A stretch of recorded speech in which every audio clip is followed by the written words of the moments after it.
ব্যাধিটা এত ব্যাপক আকার ধারণ করেছে, আমাদের অনেক ভাই বোন আছেন যারা এই একই প্রশ্ন আমাদের কাছে করেন যে তাদের মনে আল্লাহকে নিয়ে বাজে চিন্তা আসে, আল্লাহ সম্পর্কে নোংরা চিন্তা ভাবনা আসে, নবী সাল্লাল্লাহু আলাইহি ওয়াসাল্লাম সম্পর্কে বাজে চিন্তা আসে।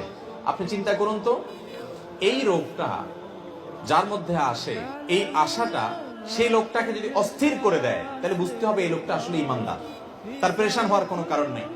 ঠিক এই একই প্রশ্ন নবী করিম সাল্লাল্লাহু আলাইহি ওয়াসাল্লামকে করা হয়েছিল। একজন সাহাবী বলেছেন, ইয়া রাসূলুল্লাহ, আল্লাহ সম্পর্কে আমার মধ্যে বাজে চিন্তা আসে, যখন আল্লাহ সম্পর্কে বাজে চিন্তা আসে আমি পেরেশান হয়ে যাই, অস্থির হয়ে যায় যে কেন আমার মনে এটা আসছে। নবী করিম সাল্লাল্লাহু আলাইহি ওয়াসাল্লাম বলেছেন, যাকা নাফসুল ঈমান, তোমার মনে আল্লাহ সম্পর্কে বাজে চিন্তা আসছে, আসার পরে তোমার মনটা অস্থির হয়ে গেছে, এটাই তো তোমার ভিতরে ঈমান থাকার দলিল। কারণ খালি ঘরে চোর আসে না, যেই ঘরে টাকা পয়সা জিনিসপত্র থাকে ওখানে চোর যায়। তোমার মনের ভিতরে শয়তান এসে তোমার ভিতরে যেহেতু ঈমান আছে, এই জন্য বাজে চিন্তা ঢুকাচ্ছে, তোমার ঈমান নষ্ট করার চেষ্টা করছে।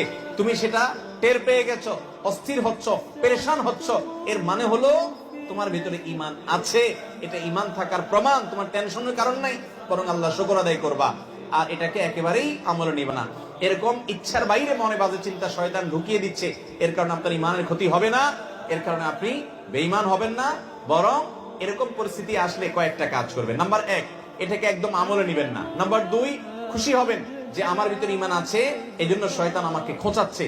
কোন অমুসলিম, কোন ভিন্ন ধর্মের অনুসারী কিংবা কোন নাস্তিক জীবনে এই কথা বলবে না যে তার মনে এরকম হঠাৎ হঠাৎ বাজে চিন্তা আসে, কারণ ওর ভিতরে তো ঈমানই নাই। শয়তান তার কাছ থেকে ঈমান ছিনিয়ে নেওয়ার চেষ্টাই করবে না।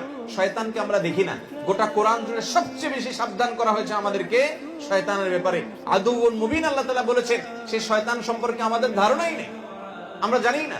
আমাদের রগে রগে সে ঢুকতে পারে, ইন্নাশ শায়তানা ইয়াজরি আহাদাকুম মাজরাদ দাম, আমাদের রক্ত প্রবাহের সাথে মিশে যেতে পারে, আমাদের উপরে প্রভাব বিস্তার করে, বাজে জল্পনা কল্পনা তৈরি করে, খারাপ পথে নেওয়ার জন্য আমাদের মনের ভিতরে প্রভাব সৃষ্টি করে শয়তানে। এই শয়তান সে কিন্তু কোন ওই যে শয়তানের অনুসারী, শয়তানের গোলামের মধ্যে পাবেন না, তার মধ্যে শয়তান থাকে না। ঈমানদারের মনে বাজে চিন্তা আসে, এই কথা চিন্তা করে আল্লাহ শুকর আদায় করবেন। তাহলে প্রথম কাজ হলো এটাকে পাত্তা দিবেন না, এর কারণে আপনার ঈমান ক্ষতি হবে না। দ্বিতীয় কাজ হলো আল্লাহ শুকর আদায় করবেন, আমার মধ্যে ঈমান আছে দেখেই আমার মধ্যে এগুলো আসছে, নবীজি বলেছেন সেটা। নাম্বার 3, এরকম বাজে চিন্তা আসলে আমানতু বিল্লাহি ওয়া রাসূলিহি, এটা পড়বেন, আমানতু বিল্লাহি ওয়া রাসূলিহি, আমি আল্লাহ এবং তার রাসূলের প্রতি ঈমান আনলাম। এটা বললে দেখবেন যে মন থেকে এই শয়তান দূর হয়ে গেছে।